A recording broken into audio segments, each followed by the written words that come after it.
Hey, look what we finally got down in New Zealand. Notable because this is the first time we've ever received classic series missing animation steelbooks on our store shelves. Still a half a year later than everybody else in the world, but I am grateful.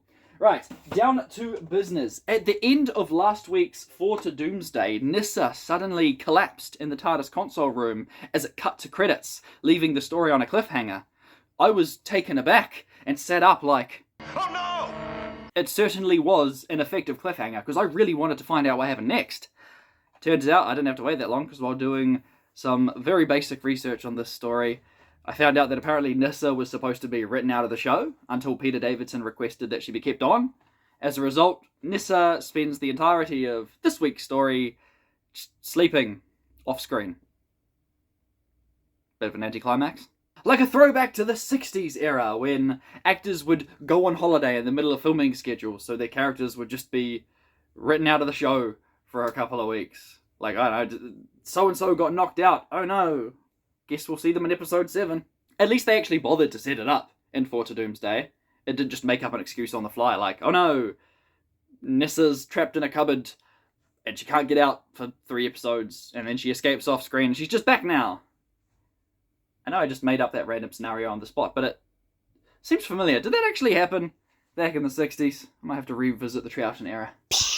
We're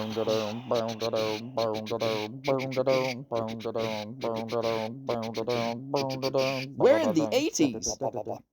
Kinder is a 4-part serial from 1982 and is the 3rd story of season 19. It features the 5th Doctor, Tegan, and Adric. Oh, and Nyssa too, for all of 2 minutes at the very start and very end. The TARDIS team find themselves in the middle of a conundrum involving a group of telepathic natives and some benevolent visitors with questionable motives. And I wish I could tell you I got a single use out of this DVD I bought as part of that overpriced bundle back when I very first started this review series, but oh no! Looks like it's another one of those stupid region-locked discs that won't work in any of my DVD players. You know what that means? Banished to the back of the TV, never to be seen again until I move from this tiny apartment. Thank goodness for the old Blu-ray classic collections. Right, so I didn't think much of Castrovalva, which fans seem to like, and then I enjoyed 4 to Doomsday quite a bit, which fans don't seem to like. Word on the street is, fans don't tend to think much of Kinder either, so by complete coincidence I am 3 for 3 with going against popular opinion this season. I promise you, it's not deliberate. I'm not purposely out here trying to be a contrarian or anything. It just so happens that, while watching this story for the first time, I found myself feeling more positively than negatively towards it. Really cutting to the chase with this one, aren't I? Yes, I'm sick of making 15-minute long reviews. The shorter the better, in my opinion. Kind of like how I reckon that 4-part serials are always superior to the longer ones. Considering all I ever knew about this story's reputation coming into it was that it was just the snake one, I was surprised to see that it had a lot more going for it.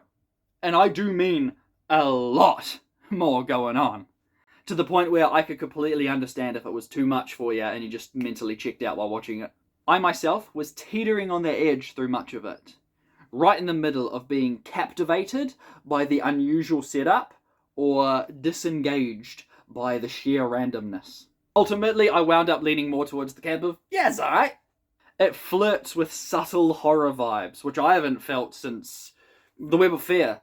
My apologies, horror of Fang Rock, but all that comes to mind when I think of you is farting Rootins. Now, of course, you've got to have your usual suspensions and disbelief. It is classic Doctor Who, after all. Why do certain things happen? Why did Tegan fall asleep? Why did the security officer lose his mind? Why did the mystery box not give me a ray gun? Well, because sci-fi, that's why. The non-traditional story structure might be off-putting to some, but again, with my just-go-with-it mentality already in effect, I was able to appreciate the story as it unraveled. But I could have just as easily watched this on a bad day or when I wasn't particularly in the mood for classic Doctor Who, and bam, I'd be singing a completely different tune. One of a nonsensical story that baffled me. Sounds familiar, doesn't it? But thankfully, in this case, I was in the right mood for it, and enjoyed myself. While it's no masterpiece, there's a lot to love. The sets are once again magnificent. There's this one particularly effective piece of suspenseful music around the end of episode 3, and hey look! The War Machines are back! Close enough. What's next? The Chumblies? The acting from the side characters is superb as well. The science officer bloke and the big general do a terrific job convincingly portraying two radically different personalities within the same character. One going from a gruff old geezer to a gentle, friendly figure. The other going from a stuck-up suck-up to a blubbering, power-mad man-child. Credit as well has to go to the third scientist, who fulfills her role excellently. And is it just me, or does she bear a striking resemblance to a slightly older Sarah Jane Smith? No? Just me seeing things again? Okay. Oh, and the old blind lady? Yeah. Iconic. Main character-wise, the Fifth Doctor is definitely coming into his own. I still can't quite describe how I feel about him, but he's definitely there, doing his thing. A bit bland, perhaps. Maybe a tad stock standard, but it's early days yet, so I'll keep cutting him some slack. Adric is doing the exact thing I thought he was doing last week with the Doomsday Frogs, only pretending to side with the villain this time in order to get the upper hand. Hey, I'd say he's learnt his lesson, and that's character growth. Plus, he's only a little bit of a twat to Tegan this time. Speaking of Tegan, she obviously gets the most to do here. Everything revolving around the Mara's void is suitably creepy. I knew literally nothing about the Mara coming into this, because I never owned the Mara Tales DVD box set. I had only ever seen the Season 20 Classic Collection trailer. Oh, and of course, screenshots of the less than stellar looking snake prop. But damn it, I was surprised and even a little disappointed that this seemingly iconic snake prop was only on screen for a matter of seconds at the very end of the story. So I must say, having the goofy snake be the prominent image associated with this story is major false marketing. Like I said earlier, this story has heaps more going on, and a lot more going for it. That being said, it is pretty funny seeing that little snake prop wiggle around for the few seconds it's on screen before turning into the slightly bigger prop, which is certainly impressive for its time, especially the sense of scale it gives off. I think choosing to only show it on screen sparingly did it a lot of favours. And checking out the updated CGI effects on the Blu-ray was a real treat too. They are brilliant without compromising the original vision. Pretty creepy too. Man, I really wish they would make an extended version of this, reincorporating those deleted scenes.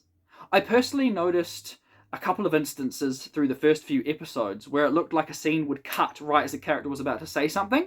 Turns out my hunch was correct, and there's just under 15 minutes of slightly extended footage showing off a lot of continued conversations that were obviously cut for time. I imagine touching up the footage would be a behemoth of a task, but I don't know, I think it would have at least been nice to have it as an option in the bonus features. Ah well, doesn't spoil the experience for me. Overall, I found it to be just captivating enough for me to consider Kinder one of the good ones. Hey look, I didn't ramble on for 15 minutes this time. Tune in next week when I take a look at The Visitation. I hear it has rats in it, so I'm really looking forward to it. Alright, I'm off to see Randy Feltface live as part of the first Banana Tour, so next time you see me I might have a new poster on the wall. Unless... Is he an idiot? Are you an idiot?